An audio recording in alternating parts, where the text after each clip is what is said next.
Yeah, of course. I clearly see there's a shift in focus, like you said, some of it being driven by the geopolitical tensions and just the whole opportunity that has given birth to.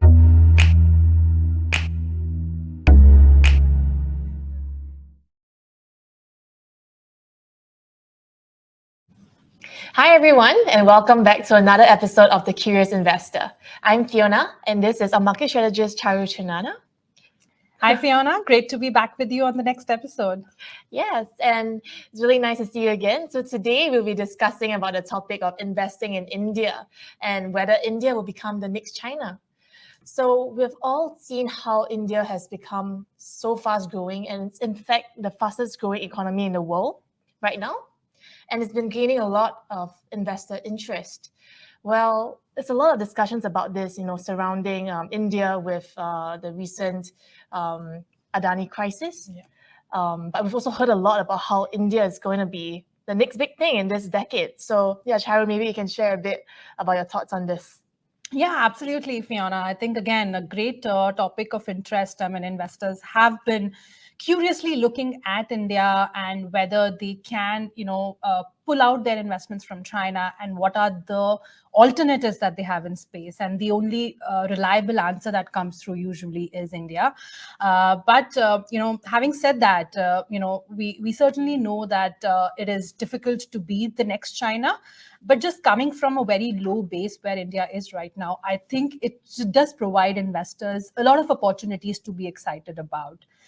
So what has really changed, I would say, is that economic transformation in India really started in the 1990s. But after that, India never really picked up, and the last quarter of a century, we've seen China's growth, at a very, very rapid pace. Now, what has happened recently more so is that two things. One, of course, the China economy is slowing down. A lot of it is driven by the property sector there.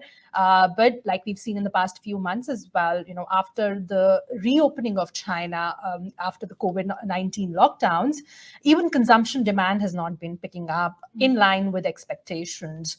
And secondly, we've also seen a lot of geopolitical tremors, which has led to the decoupling of the Western economies with China. So a lot of companies have obviously become cautious of that. It started with the trade wars, and then it was obviously took a step further with the kind of response we saw to the pandemic from China as well. So that has obviously put supply chains resilience into question, and companies want to kind of secure that now.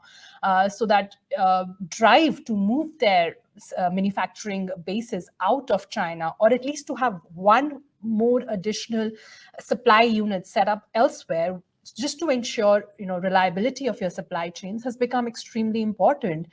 So all of those factors, coupled with the domestic trends in India, which have been favorable for a long time, you call it demographics or the pickup in manufacturing, the scale of digital infrastructure that we are seeing in India. All of these factors are, pretty attractive, and they are obviously making investors, like I said, consider India as a part of their portfolios to generate that additional alpha that for so long they've been generating out of China. Yes. So, and I forgot to mention, please do stay tuned to the end of the video if you'd like to see how you can generate more alpha from investing in India.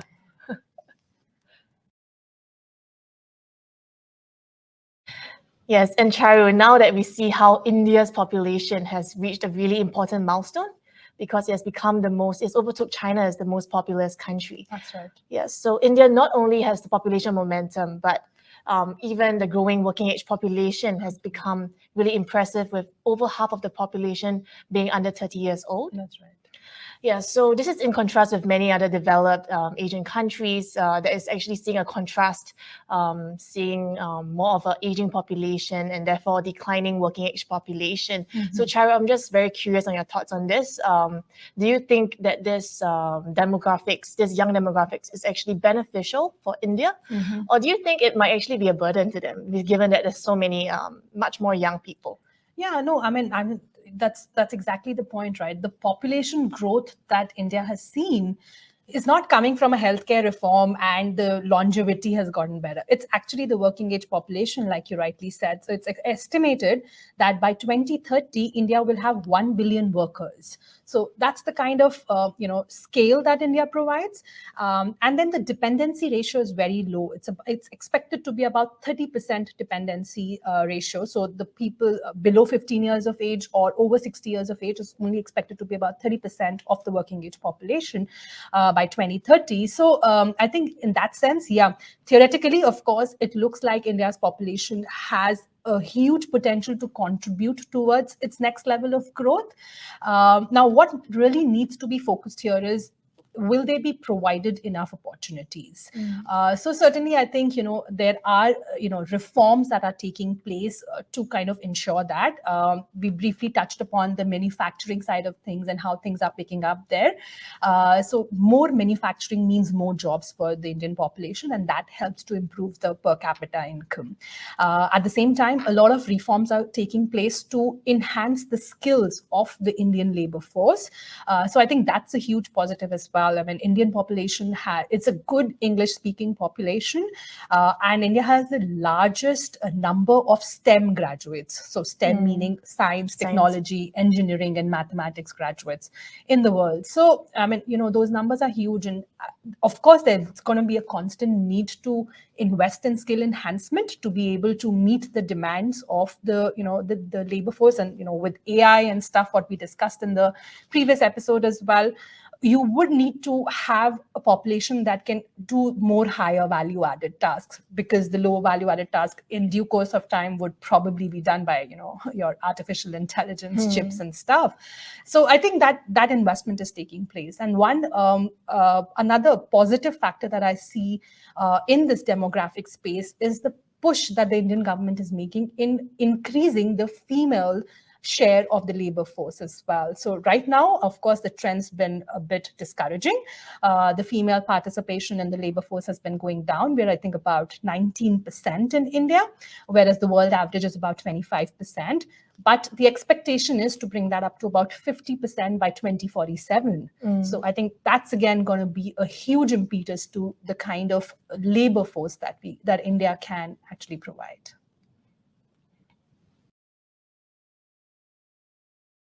Okay, that's interesting. And I think, as you mentioned, manufacturing is becoming a very big thing for India. Yeah. And one of the biggest news recently, I think many investors would be aware of as well, is how Apple has actually shifted a manufacturing business to India to produce the iPhone 14 there. Yeah. So this has clearly shown, the impacts of the US-China tensions. Yeah. But of course, it's also to cater to the growing domestic market in India itself. Mm-hmm. Well, I feel that this could be a really big test case for India, because if they do deliver the expected number of handsets, that might actually be a really big push factor for other global manufacturers to continue to bring their business to India, to actually inject their foreign capital, and for India to become the new factory of the world. So it's really very exciting. But also at the same time, it has taken quite a while for India to become where it is today, because we all know how previously, the capital markets in India, the economy, it has been closed for quite some years. Yeah. Well, so right now that we see these changes happening, what do you think, what do you think actually made them take so long to come to this point, and what has changed now? Yeah, of course. I clearly see there's a shift in focus, like you said, some of it being driven by the geopolitical tensions and just the whole opportunity that has given birth to, right? So far, Apple or the other global manufacturers have been extremely focused on China because of the kind of infrastructure it provides and because of the kind of skilled labor force, cheap labor force that China has always provided. But all of that is changing now, right? Of course, infrastructure is still there, but the labor costs in China are rising very, very rapidly. And, if you're a manufacturer, you always want to find cheaper destinations. But there are barriers to exiting one location, entering another location. So obviously, that's that's the reason why a lot of this has been delayed. The shift in the manufacturing centers has been delayed because there was no impetus for it, to be honest. But now, with China's labor force getting more expensive, and then, like we talked about, the resilience of the supply chains coming into the focus because of the geopolitical tensions as well, India has actually, jumped onto that opportunity with some very attractive schemes to attract manufacturing. So they've launched a production-linked incentive scheme, which is something which actually Apple has taken up as well. And, so they're basically just providing subsidies of great magnitude to some companies if they want to set up manufacturing in India. And I think, there's a lot of potential, like you said. Yeah, if Apple, being a test case, proves to be, successful in, producing the number of handsets that they expect to deliver out of India, I think, we can see a lot more companies jumping onto this PLI scheme, as well as they call it. And it is expected to generate an additional output of about $400 billion in the next 5 years. So Wow. that's massive, and Yes. kind of create jobs of the order of 6 million. So again, that's the kind of opportunity that India sees from the push to attracting manufacturing. And you rightly mentioned about the scope of consumption as well. So if Apple is setting up a factory in India, they don't just get infrastructure and cheap labor to set up their supply, but they also get a huge domestic market. So in India, if you look at the current numbers, there are more than 70 million households that are in the upper or the higher income brackets. And those are the ones who could potentially afford an iPhone as well. But 70 million households, that's equivalent of 300 million people. Yes. So that's huge. And if you see the rise that is expected for this, by 2030, actually about 200 million households are expected to be in that higher income bracket.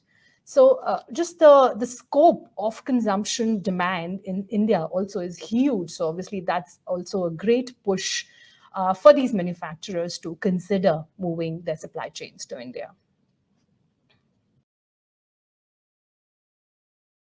Okay, the sheer numbers are impressive, Yeah. and we've covered many of the reasons and factors to consider when investing in India.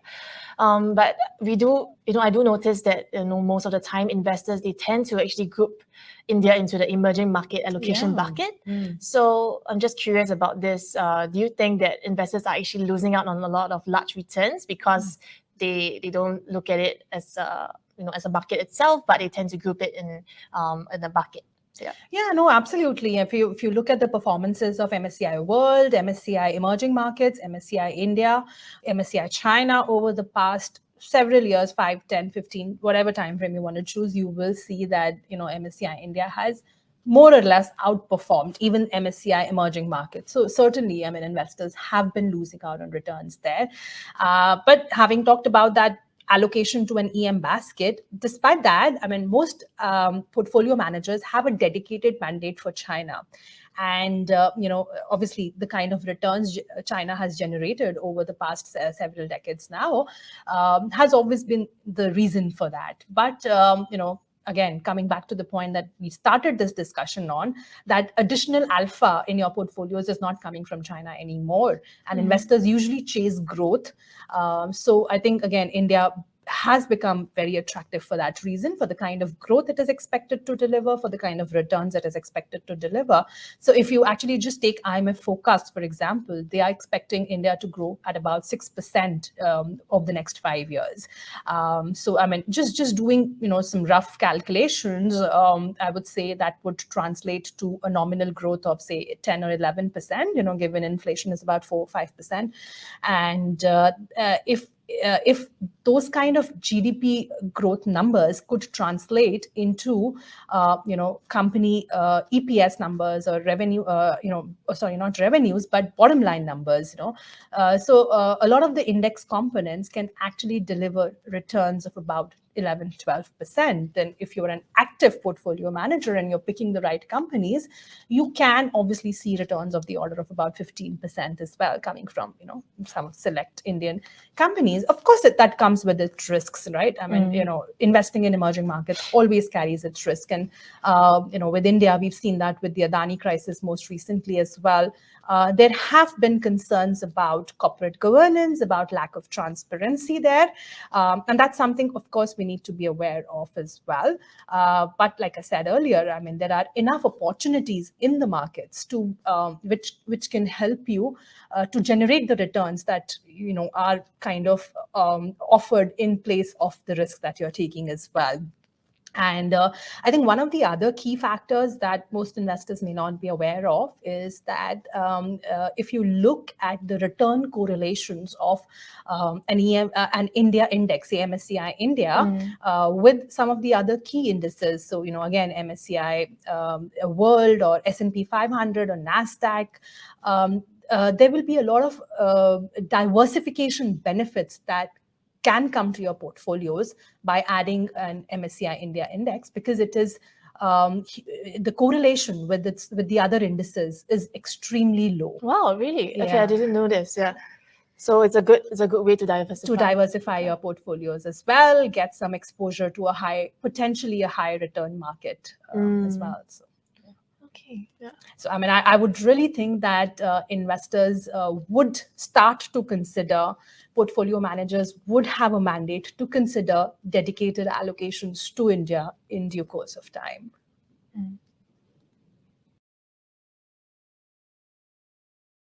So given the large and growing size of India and the opportunities that it presents for investors, there seems to be a strong case to have India as a dedicated mandate in foreign portfolios.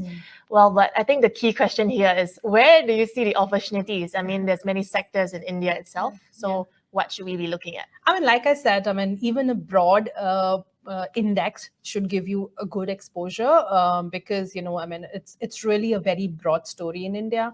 But if you want to obviously look at some specific sectors for that additional alpha, like we were talking about, like some of the trends that we spoke about, say manufacturing, there's a huge push on energy transition. So that brings a lot of solar companies, a lot of battery companies in focus.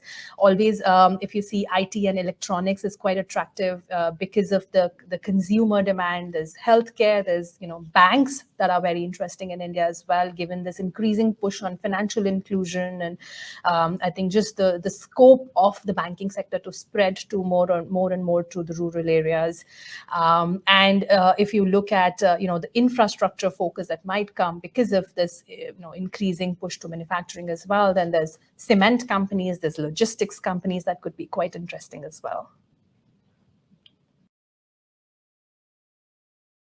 I think after our discussion today, I personally do feel that India looks like a very promising market to go into if you invest in the long term. I mean, let's not forget, long term is the key. Patience is really what you need in India markets. There's likely going to be bumps in the road. It's not going to be a one-way street, and it's a long-term investment, I think. Yeah, so that's really important to highlight as well. Yes. So if you're interested to invest in the Indian markets, do check out our India Growth Equity Team Basket in the Saxo platform. We also do offer ETFs and mutual funds that can give you broader exposure to the Indian markets, such as ETFs, which actually track the MSCI India Index. So thank you so much for joining us for this week's video with Charu. And if you did enjoy it, please give us a subscription. Just please subscribe to our channel and also give us a thumbs up. And do tell us in the comments, are you bullish or are you bearish on India? And if you have any suggestions for our next episode. So yeah, we'll be looking forward to seeing you in the next one.